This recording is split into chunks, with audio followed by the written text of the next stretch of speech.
pada hari ini tanggal 17 Agustus merupakan hari kemerdekaan Indonesia. Dan alhamdulillah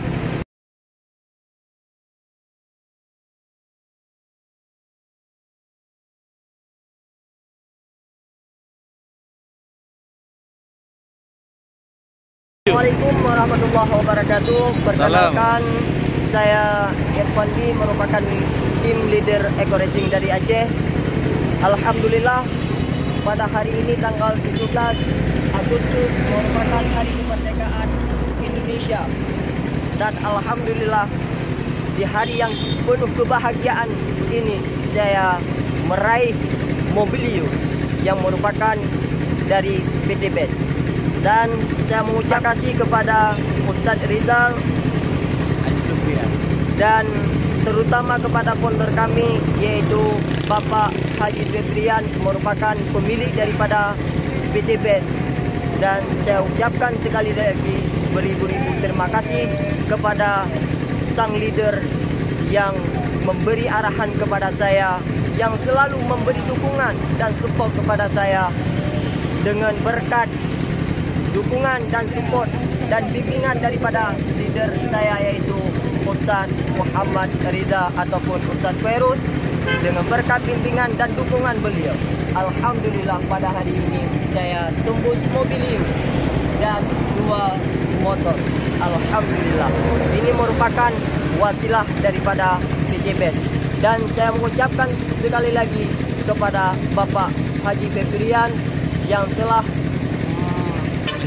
menciptakan sistem daripada bisnis Eco Racing dari PT BES. Dengan berkat wasilah sistem Eco Racing PT BES, saya membuahkan hasil, yaitu mendapatkan 1 unit mobil, yaitu Mobilio dengan harga 150 juta. Dalam hal ini saya mengambil Avanza tahun 2015. Dan juga saya sudah mendapat 2 motor. Dan dalam jangka 10 bulan saya sudah meraih 2 motor dan 1 Mobilio. Semoga yang lain dapat menyusul seperti saya ini.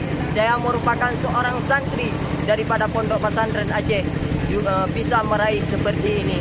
Dan kepada mitra-mitra yang lain yang merupakan mitra PT BES Eco Racing, pasti akan bisa dengan berkat perjuangan dan dari tangan yang dihadapi. Pesantren, nama pesantren. Saya dari santri mana? Saya merupakan santri dari Daya Al-Muna, salah satu pondok pesantren di Aceh. PD Jaya. Walid Jafar merupakan seorang pimpinan daripada Daya Al-Muna Ulegli, PD Jaya Ulegli dan dari.